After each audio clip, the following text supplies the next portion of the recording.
Jadi gimana saya hebat suami dulu guys. Lanjut untuk pertanyaan berikutnya. Salah satu impian Mbak Sagita adalah meneruskan kuliah S2 di luar negeri, betul?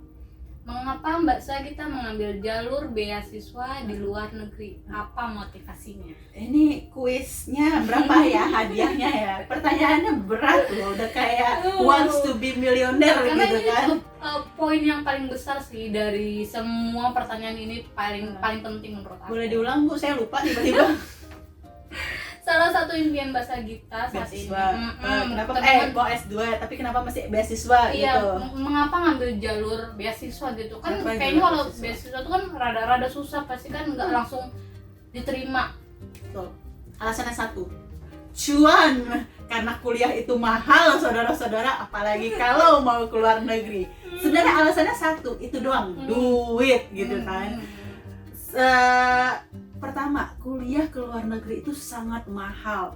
Minimal kita harus punya at least ya, very minimal banget itu 100 juta. Oh Itu my paling God. cuma bisa mengcover biaya kuliahnya doang. Karena ada beberapa negara yang gratis dan ada yang sebenarnya murah gitu. Tapi itu cuma bisa buat biaya kuliah mungkin 1 semester aja gitu kan. Oh. Belum biaya hidup, belum transportasi gitu kan. Sehingga di total karena aku menjalani proses beasiswa ini panjang ya, jadi aku tahu lah perhitungannya. Itu minimal aja 500 juta sampai 1 miliar gitu kan. Dan mohon maaf nih, saya kan bukan keluarga sultan, bukan rafathar gitu kan, bukan gempi gitu kan. Jadi memang harus nyari jalur beasiswa gitu kan. Dan kebetulan tidak bisa beasiswa ayah bunda gitu, karena ayah bunda juga terbatas gitu kan. Jadi beasiswa. Nah, memang beasiswa itu sangat susah banget karena kita bersaing karena kita pengen keluar negeri, maka saingannya itu bukan hanya orang Indonesia, bukan hanya orang tujuan negara tersebut, tapi orang di seluruh dunia. Dan kenapa aku terus berjuang? Karena satu kata yang aku pengen buktikan ke diri aku sendiri sih lebih tepatnya adalah worthy. Worthy itu artinya adalah bahwa aku pantas kok, aku deserve terhadap beasiswa tersebut, because I'm worthy gitu kan. Sebenarnya itu gitu alasan utama kedua selain cuan gitu. Sehingga kenapa aku benar-benar bela-belain karena aku pengen banget keluar negeri, tapi keluar negeri terbatas biaya dan alangkah indahnya kalau ada yang ngebiayain kan. Benar. Dan karena tidak bisa lewat jalur-jalur yang lain, maka jalurnya beasiswa aja. Kalau misalnya kuliah di Indonesia, sebenarnya aku bisa dari aku lulus, karena kan sebenarnya kan aku itu kemarin udah kuliah PPAK, kuliah profesi di UI itu hanya perlu melanjutkan 1 tahun buat dapat S2. Tapi aku tidak mengambil itu karena aku pengen kuliah S2 aku itu yang lebih tinggi daripada si PPAK aku itu sendiri, which is sorry to say ya, UI kan udah maksud saya terhadap alumni lain bukan bermaksud untuk merendahkan universitas yang lain, cuma UI, ITB, UGM kan udah yang 3 terbaik nih di Indonesia, dan aku kan salah satu lulusan itu. Jadi aku pengen lebih ya di luar negeri gitu kan. Bukan berarti luar negeri itu paling bagus, enggak juga sih, cuman ada exposure lain yang mungkin tidak bisa aku rasain kalau aku kuliah di Indonesia. Jadi itu alasannya kenapa harus banget beasiswa. Pertama, nggak punya cuan. Kedua, buat membuktikan bahwa I'm worthy gitu kan. Ketiga, karena pengen biar keren aja sih gitu. Oke. Ya, terus kan itu kan motivasinya ya. Kalau aku boleh tahu, kalau beasiswa di luar negeri kan nggak gampang nih kita dapetinnya, proses panjang banget. Dan yang aku udah pernah dengar dari Mbak Sagita kan prosesnya gitu kan, dari beberapa tahapan gitu. Mbak Sagita nih ya, tolong diceritain Mbak Sagita ngambil di negara mana aja sih? Maksudnya berapa kali mencoba gitu kan, dari kapal sampai akhirnya Mbak Sagita bisa dapat nih di beasiswa kali ini gitu, di negara mana gitu. Ini adalah yang utamanya ya kan saudara-saudara. So, aku itu mencari beasiswa itu dari tahun 2015 awalnya gitu kan. Mulai serius. 6 tahun dong ya? 6 tahun mulai serius. Kenapa aku bilang mulai serius? Karena tahun-tahun sebelum itu kayak cuman mimpi doang, kayak gue pengen gue pengen kuliah deh di luar negeri, udah mimpi doang, kayak mimpi terus tanpa jadi kenyataan dijalanin gitu kan. Tapi baru serius sampai oke, gue mau kuliah S2 di luar negeri, gimana caranya? Nah itu di 2015. Jadi di 2015 itu aku mulai mempersiapkan diri, fokus gitu kan, sampai akhirnya di 2016 aku mulai daftar gitu kan. Ya aku mulai nyari-nyarinya dari 2015. Jadi nyari-nyari dari 2015, mempersiapkan diri, berkas segala macam itu dari 2015. 2016-nya daftar gitu kan. Nah, waktu 2016 daftar, yang aku daftar pertama kali adalah LPDP. Pada saat itu LPDP masih belum populer gitu, tapi udah mulai susah seleksinya gitu kan. Tapi tidak sesusah sekarang gitu. Dulu masih agak lumayan lah gitu kan, seleksinya nggak sesusah sekarang deh. LPDP itu beasiswa yang dikeluarkan oleh 3 kementerian setahu aku, Kementerian Keuangan, Kementerian Pendidikan, sama satu lagi lupa kementerian apa gitu kan. Makanya mungkin ini yang alasan kenapa gue nggak lulus LPDP, karena pengetahuan gue tentang LPDP terbatas gitu kan. Tapi LPDP itu dikeluarkan oleh pemerintah Indonesia gitu kan. Nah di LPDP gue daftar ke Inggris karena gue pengen banget ke Inggris, karena gue pengen banget ketemu Harry Potter gitu kan. Intinya gue cuma pengen ke Harry Potter World sih sebenarnya gitu. Nah di sini pada saat itu gue berhasil mendapatkan letter of acceptance. Jadi itu letter of acceptance adalah surat yang menunjukkan bahwa kita diterima di universitas di sana. Waktu itu gue daftar University of Birmingham, Glasgow, University of Glasgow, sama itu di, kalau Birmingham di Inggris, kalau Glasgow itu di Scotland, masih bagian daerah British juga. Terus satu lagi Queen Mary of University of London kalau nggak salah. Nah kalau yang Birmingham sama Glasgow itu udah dapet namanya unconditional. Jadi kalau unconditional itu udah semua persyaratannya udah diterima gitu. Tapi kalau yang Queen Mary ini conditional. Jadi conditional tuh ada satu persyaratan yang belum lengkap gitu kan. Nah intinya tiga-tiganya sudah ada letter of acceptance. Tapi ternyata beasiswanya gagal karena susah banget, seleksinya tuh susah. Jadi aku berhasil ke seleksi berkas tapi nggak lolos di seleksi kedua. Waktu itu cuma 2 tahap doang. Sekarang kan tahapannya lumayan banyak nih. Nah sekarang, yang waktu itu hanya 2 tahap dan aku fail di tahap kedua. Kemudian aku masih penasaran dong, di 2016 itu akhirnya aku daftar lagi Chevening. Nah Chevening ini beasiswa yang dikeluarkan oleh Commonwealth Organization atau negara-negara, bukan organisasi yang Commonwealth itu persemakmuran ya kalau nggak salah ya gitu deh. Pokoknya Commonwealth Organization-nya England gitu kan. Dia punya satu foundation membentuk namanya Chevening, dan itu di Inggris, khusus untuk universitas di Inggris gitu. Dan itu susah juga, dia udah lama juga tuh foundationnya. Nah itu aku failed gitu kan. Akhirnya waktu failed LPDP itu aku ngerasa kayak yakin 100% bakal keterima, sehingga aku memutuskan aku resign tuh dari pekerjaan aku yang lama. Ternyata pas pengumuman udah gagal, terlanjur resign, itu rasanya dunia mau runtuh saudara-saudara. Makanya itu yang aku bilang, aku tuh sempet patah arang pada saat itu tuh. Tapi aku mikir, baru percobaan pertama masa udah nyerah sih. Akhirnya di 2017 aku daftar lagi nih, Chevening lagi nih, penasaran, masa nggak terima-terima sih gitu kan. Aku daftar Chevening, abis itu sama kalau nggak salah aku daftar namanya AAS, Australian Award Scholarship. Nah itu yang ngeluarin adalah pemerintah Australia gitu. Dua-duanya gagal kan. Nah di tahun kedua ini aku coba strateginya scholarship-nya dulu. Aku nggak coba proses si university-nya, jadi university-nya belakangan. Ternyata gagal juga. Terus di 2018 aku daftar lagi Chevening karena penasaran gitu kan. Terus juga tetap coba, terus daftar AAS juga, Australian Award Scholarship gitu kan. Itu juga masih fail.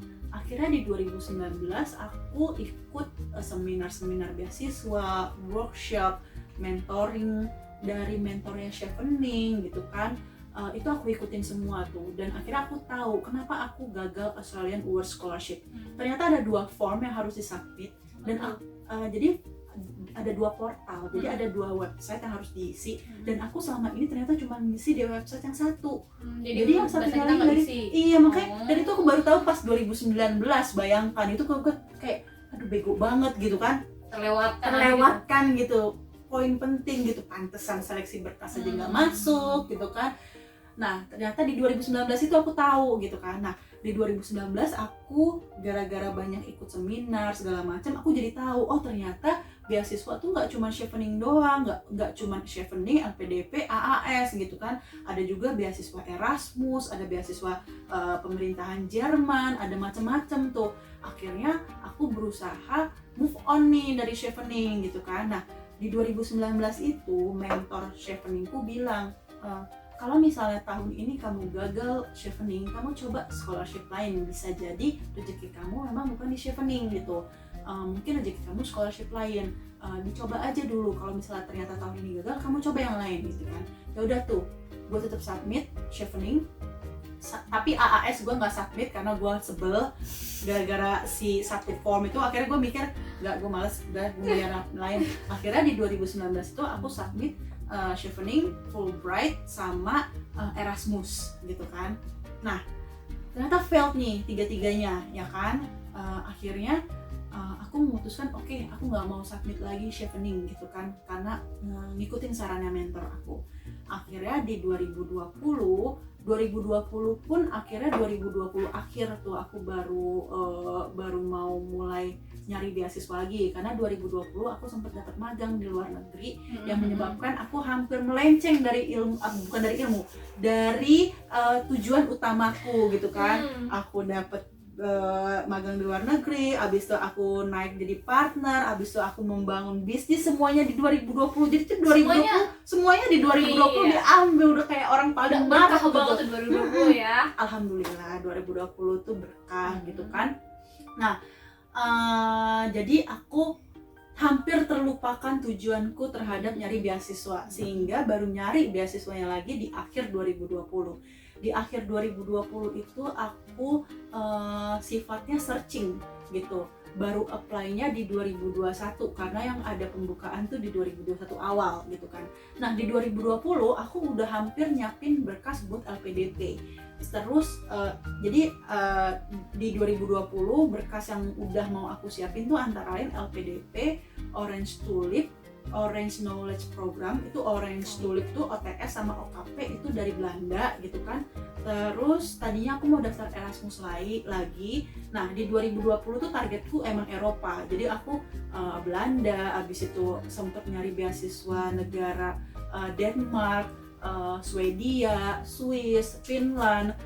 Itu aku searching semua. Jadi aku udah searching ke websitenya, aku udah lihat universitas yang mau apa aja. Tapi memang karena waktunya terbatas, karena aku terbukakannya 2020 mau nyari scholarship itu di bulan Oktober November, ternyata udah pada tutup gitu kan. Akhirnya aku sebel tuh 2020 nggak sempet daftar apa-apa. Nah barulah di 2021 mulai bergejolak lagi kan. Oke, gue mau kuliah. Men ini udah mau tahun ke-6. Kalau nggak sampai nggak berhasil juga, udahlah gue nyerah aja lah, udahlah gue pusing gitu kan. Tapi tetap masih mencoba. Tetap mencoba di 2021. Akhirnya di bulan April itu ada yang buka, yaitu si Stipendium Hungaricum. Itu yang aku dapet nih. Mungkin nanti ada pertanyaan lagi terkait hal itu yang lebih spesifik nggak ada? Kayaknya abis sih seputar perkuliahan. Oke. Jadi lanjutin aja. Dilanjutin aja. Jadi tuh di 2021 di bulan April ada 2 yang aku submit, yaitu Stipendium Hungaricum sama Swedish Institute for Global Professional SIGP gitu kan. Jadi ada 2. Nah yang Stipendium Hungaricum itu aku persiapannya sangat sedikit banget, kayak cuma 1 minggu doang buat ngelengkapin semua berkas. Bahkan aku submit di hari terakhir minus 2 jam apa 1 jam itu aku klik submit gitu kan. Kalau yang Swedish Institute justru aku niat banget, aku sampai ikut mentoring esai, aku minta esaiku di review dan aku bayar gitu. Sesusah itu gitu kan. Sebenarnya buat beberapa orang mungkin gampang ya, buat gue susah gitu kan. Nah itu gue sampai bayar segala macam, ternyata yang berhasil malah si Stipendium Hungarikum yang bener-bener gue tidak berekspektasi apa-apa terhadap itu. Gue kayak submit aja, ya udahlah kalau terima alhamdulillah, yang penting gue udah submit gitu kan. Yang satu lagi gue malah kayak berharap banget gitu kan, excitednya di situ ya, excitednya di situ malah nggak keterima gitu, dan rezeki gue di situ. Di situ gue belajar bahwa pertama, ya sesusah apapun lu berusaha merencanakan dan semaksimal mungkin, tetap hasil tuh ya di tangan Allah Subhanahu wa Ta'ala gitu kan. Jadi disitulah, so dari 2015 sampai 2021 ini kurang lebih beasiswa yang gue cari selama 6 tahun itu adalah Chevening Australian Award. Ini yang submit ya, yang submit itu Chevening, AAS, Fulbright, kemudian LPDP, Stipendium, SIGP, itu yang submit. Tapi yang berkasnya udah gue prepare sampai gue udah searching universitinya segala macam, tapi nggak sempet submit. DAAD in Jerman, itu aku sampai les bahasa Jerman loh selama 1 tahun, cuman buat ngelengkapin berkasnya, tapi aku nggak sempet submit karena masih kurang persyaratan bahasa Jerman aku. Jadi tuh dia harus minimal, kan kalau bahasa asing itu kan levelnya kan ABC, A itu basic, B itu intermediate, C itu advance. Nah aku tuh masih A, padahal dia itu minimal B apa C gitu. Dan aku udah kayak desperate, susah banget bahasa Jerman, tapi aku sampai les DAD. Habis itu yang aku udah searching dan siapin berkasnya antara lain OKP, Orange Knowledge tuh, terus Orange Tulip. Habis itu New Zealand aku udah sempet searching juga, kemudian Finland, Denmark, Norway, Belgia ya kan. Abis itu tadi aku lupa nyebutin Erasmus, udah nyebutin belum yang awal? Udah sampai udah ya. Oke, 15 tuh. Terus apa lagi? Udah tuh, itu yang kayak udah aku searching gitu kan, tapi belum sempat submit gitu. Jadi sebanyak itu guys. Perjalanannya panjang banget sih. Jadi kan yang diterima sekarang itu di daerah Budapest. Namanya jadi beasiswa yang aku terima itu adalah Stipendium Hungarikum.